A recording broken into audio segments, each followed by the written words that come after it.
पहिल्याच दिवशी जवळपास 30 कोटीची कमाई करणाऱ्या छावानं एक एक करत अनेक रेकॉर्ड्स मोडायला सुरुवात केली आहे आणि 3 दिवसामध्ये 100 कोटीची कमाईचा आकडा गाठणारा आणखीन कोणकोणते रेकॉर्ड्स मोडणार याची चर्चा होत आहे। एकंदरीत 2025 हे वर्ष बॉलिवूडसाठी म्हणावं इतकं भारी सुरू नव्हतं, पण छावा आला आणि बॉक्स ऑफिसला बूस्ट मिळाला। कमाईचे सर्व रेकॉर्ड्स तुटत गेले आणि पिक्चरची हवा होत गेली। फक्त बॉक्स ऑफिसवर नाही तर सोशल मीडियावर सुद्धा छावा चर्चेचा विषय आहे। जागोजागी कट्ट्यावर रंगणाऱ्या गप्पा असू किंवा मित्रमैत्रिणींच्या गप्पा असो, छावाबद्दलच्या बोलल्याच जात आहेत। छत्रपती संभाजी महाराजांवर याआधी मराठीमध्ये अनेक पिक्चर आले होते, हिंदीमध्ये तर हे ऐतिहासिक पिक्चर करायची आता लाटच आहे, पण तरीही छावा एवढा हिट कसा झाला? नोव्हेंबर 2024 मध्ये धर्मरक्षक महावीर छत्रपती संभाजी महाराज हा पिक्चर थिएटरमध्ये आला आणि त्याचीही कमाई बऱ्यापैकी झाली। लोकांमध्ये चर्चा सुद्धा होती, पण पुष्पा 2 रिलीज झाला आणि त्यानं वन साइड सगळं मार्केट ओढलं। आता या दोन्ही पिक्चर बनवण्यासाठी मेहनत तर घेतली होती, पिक्चरची पब्लिसिटी सुद्धा केली होती, मग तरीही छावाला थिएटरमध्ये गर्दी जमवणं कशामुळे जमलं? या दोन्ही पिक्चरची तुलना सोडली तर पहिल्याच आठवड्यात 300 कोटीची कमाई कसा करू शकला पाहूयात या व्हिडिओमधनं। तर नमस्कार मित्रांनो, मी रीमा माझ्या या YouTube चॅनलवर तुमचं खूप खूप खूप मनापासून स्वागत करते। तर थंबनेल बघितल्यावर तुम्हाला समजलंच असेल की आपण छावाबद्दल बोलणार आहोत। तर छावा पिक्चर मला वाटत नाहीये की माझा व्हिडिओ बघणाऱ्यांनी कोणी बघितलेला नसेल, कारण छावा आला आणि धुवा केला आणि छावा बघितला नाहीये असं कोणीच नाहीये। छावा चित्रपट बघताना जो रडला नाहीये असंही कोणी नाहीये आणि आपण त्या छावा पिक्चर कोणाला आवडला नाहीये असं देखील कोणीच नाहीये। तर आपण त्याबद्दलच चर्चा करणार आहोत। सर्वांना प्रश्न पडलाय की छावाने किती कमाई केली आणि एकंदरीत छावाला कसं जमलं एवढी कमाई करायचं? तसं तर म्हणा, छत्रपती संभाजी महाराजांच्यावर आधारित, प्रेरणेवर आधारित हा सिनेमा आहे, तर हा चालणार होताच, त्यात कोणताच वाद नाहीये। पण तरीही छावाला एवढ्या लोकांनी पसंती का दाखवली, का छावाचं क्रेज एवढं वाढलंय तेच आपण या व्हिडिओतनं पाहणार आहोत। त्यामुळे व्हिडिओ पूर्ण बघा, व्हिडिओला लाईक करा, चॅनलला सबस्क्राईब करा। तर सुरू करूया आपला आजचा व्हिडिओ। छावा हिट होण्याचं पहिलं कारण म्हणजे पॅन इंडिया टार्गेट।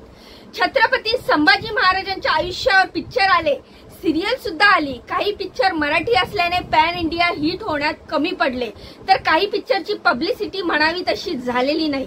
मुळात छत्रपती संभाजी महाराज हे महाराष्ट्रासाठी जिव्हाळ्याचा विषय आहे। त्यांच्याविषयी, त्यांच्या पराक्रमाविषयी बराच इतिहास अजूनही गुलदस्त्यात असल्याची चर्चा होते। तो छोट्या पडद्यावर आणि मोठ्या पडद्यावर आला असला तरी छत्रपती संभाजी महाराजांच्या जीवन कथेवर मोठ्या स्केलवर का न झाल्याची चर्चाही होते। साहजिकच या सगळ्यांमुळे छत्रपती संभाजी महाराजांच्या आयुष्याबद्दल, ऐतिहासिक प्रसंगाबद्दल बरीच उत्सुकता होती। लोकांच्या मनात असलेली हीच उत्सुकता कॅच करणं छावाला जमलं, पण हे जमवताना त्यांना पॅन इंडिया ऑडियन्स डोळ्यासमोर ठेवला आणि पिक्चरची आखणी सुद्धा त्याच प्रकारे केली। छावाचे डायरेक्टर लक्ष्मण उत्तेकर हे मराठी आणि छावामध्ये संतोष जुवेकर सारखे मराठी कलाकार सुद्धा, पण बॉलिवूड मध्ये चरित्रपटासाठी चांगलं नाव कमावणाऱ्या विक्की कौशल ची निवड छत्रपती संभाजी महाराजांच्या भूमिकेसाठी झाली। त्यानंतर महाराणी येसुबाईची भूमिका करण्यासाठी रश्मिका मंदानाला निवडण्यात आलं। रश्मिकामुळे साऊथचे ऑडियन्स ही छावाकडे बघण्यासाठी उत्सुक झाले आणि छावासाठी कनेक्ट झाले। म्युझिक सुद्धा AR रहमानचं यांचं असल्यानं पिक्चरला ज्या हाईटची अपेक्षा होती ती मिळतच गेली आणि याचा फायदा पहिल्याच आठवड्यात कलेक्शनसाठी झाला। पिक्चरचे VFX कुठेच खटकणारे नाहीयेत, सेटसाठी सुद्धा भारी काम करण्यात आले, मग तो राजदरबाराचा सेट असो वा लढाईचा सीनचा सेट असो, पाहिल्या लगेचच हे सेट मनात बसून जातात। या सर्वांमुळे छावाच्या कमाईचे आकडे आपल्याला सतत वाढताना दिसतायत। छावा हिट होण्याचं दुसरं कारण म्हणजे निवडलेली स्टोरी। आता पिक्चर असतो 2.5 किंवा जास्तीत जास्त 3.5 तासाचा, छत्रपती संभाजी महाराजांच्या जीवनात ज्या ज्या घटना घडल्या त्या पाहता त्यांनी जी कामगिरी केली, या सगळ्या आयुष्याची मांडणी 2.5 ते 3.5 तासात करणं शक्यच नाहीये, खूपच अवघड आहे। पण छावामध्ये स्टोरी निवडणं परफेक्ट जमून आलंय। छत्रपती शिवाजी महाराजांच्या निधनानंतरच्या काळापासून पिक्चरची सुरुवात होत आहे आणि औरंगजेब आणि सगळे मुघल जश्न करत असतात आणि त्यातच पिक्चर मध्ये छत्रपती संभाजी महाराजांची एंट्री होते। बुराणपूर स्वारीच्या सीन मध्ये त्यानंतर छत्रपती संभाजी महाराजांची युद्धकला आणि मुत्सद्दीपणा आणि अपार शौर्य पाहायला मिळतं। पण पिक्चर खऱ्या अर्थात ग्रीप मिळवतो सेकंड हाफ मध्ये। छत्रपती संभाजी महाराजांना संगमेश्वरला असताना त्यांची झालेली अटक आणि त्याच वेळेला औरंगजेब समोर येणं, या दोघांमधला संवाद आणि छत्रपती संभाजी महाराजांचा औरंगजेबाने केलेला छळ याबद्दल इतिहासातही खरंच गूढ आहे। यासोबतच जितकी प्रेरणा त्यांच्या पराक्रमातून त्यांनी जिंकलेल्या लढायामधून मिळते, तशीच प्रेरणा महाराजांनी आपल्या अंतिम दिवसामध्ये जी हिम्मत आणि स्वाभिमान औरंगजेबाला दाखवला त्यातूनही मिळते। साहजिकच जास्त अपरिचित प्रसंग न दाखवता छावाची सगळी स्टोरी छत्रपती संभाजी महाराजांच्या आयुष्याबद्दल आहे, ज्यामुळे उत्सुकता आहे, प्रसंगही कनेक्टेड ठेवलेला आहे। आणि छावा हिट झाला आणि छावा पाहिल्यावर पब्लिक सुन्न होऊन थिएटरच्या बाहेर आली आणि माउथ पब्लिसिटी वाढत गेली। हिट होण्याचं तिसरं कारण म्हणजे पिक्चर रिलीज होण्याचा टायमिंग। आता छत्रपती संभाजी महाराजांच्या आयुष्यावर येणारा चित्रपट कधीही रिलीज झाला तरी तो हिट तर होणारच, पण रिलीजचा टायमिंग खूप महत्वाचा असतो। पिक्चरला मिळणारा रिस्पॉन्स, पिक्चरला मिळणाऱ्या स्क्रीन्स, या सगळ्या गोष्टी टायमिंगवर अवलंबून असतात। छावाने ही गोष्टी अगदी परफेक्ट जमवली। छावा अगोदर 6 डिसेंबरला पुष्पा 2 सोबत रिलीज होणार होता, पण त्यानंतर छावाची तारीख पुढे ढकलण्यात आली। आता दोन्ही पिक्चरचे विषय जरी वेगळे असले तरी पुष्पा 2 महाराष्ट्राच्या बाहेरचं मार्केट ओढलं असतं।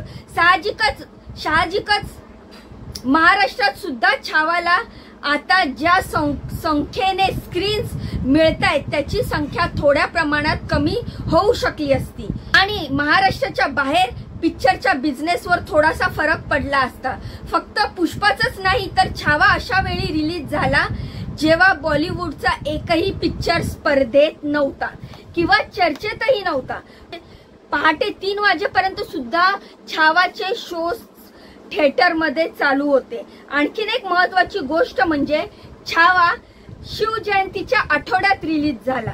शिवजयंतीची तयारी महाराष्ट्रभरात साधारणपणे आठवडाभर आधीपासून सुरू होते।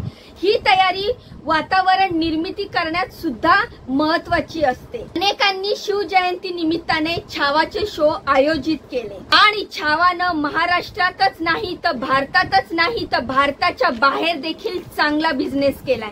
पहिल्याच आठवड्यात 300 कोटीचा आकडा पार केलाय। छावा नेमकी किती कमाई करणार हे येणाऱ्या वेळेत आपल्याला कळेलच, यावर सगळ्यांचं लक्ष लागूनच राहिलेलं आहे। तर तुम्हाला काय वाटते, छावा कशामुळे हिट झाला, छावा किती कमाई करेल? तुमच्या प्रतिक्रिया मला कमेंटच्या माध्यमातून नक्की सांगा। आणि अजूनही तुम्ही जर छावा बघितला नसेल तर नक्की जाऊन छावा बघा। मी म्हणेल एक वेळेस पुष्पा नाही बघितला तरी चालेल, पण छावा बघितला पाहिजे, कारण आपल्या आजच्या येणाऱ्या पिढीला आपल्या मराठ्यांनी केलेला, छत्रपती शिवाजी महाराजांनी, आपले छत्रपती संभाजी महाराजांनी जे जे केलेलं आहे ते सगळी गोष्ट, त्यांनी केलेले शौर्य, त्याने दिलेले बलिदान, त्यांनी केलेल्या लढाया, ह्या सगळ्या गोष्टी आजच्या पिढीला समजल्या पाहिजेत। त्यामुळे तुम्ही स्वतः देखील छावा बघायला जावा आणि फॅमिली सोबत जावा, मुलांना देखील घेऊन जावा, त्यांना देखील आपल्या मराठ्यांची कारकीर्द समजली पाहिजे। व्हिडिओ सोडून जाण्याआधी व्हिडिओला लाईक करा, चॅनलला सबस्क्राईब करा। तुमच्या प्रतिक्रिया मला कमेंटच्या माध्यमातून नक्की सांगा।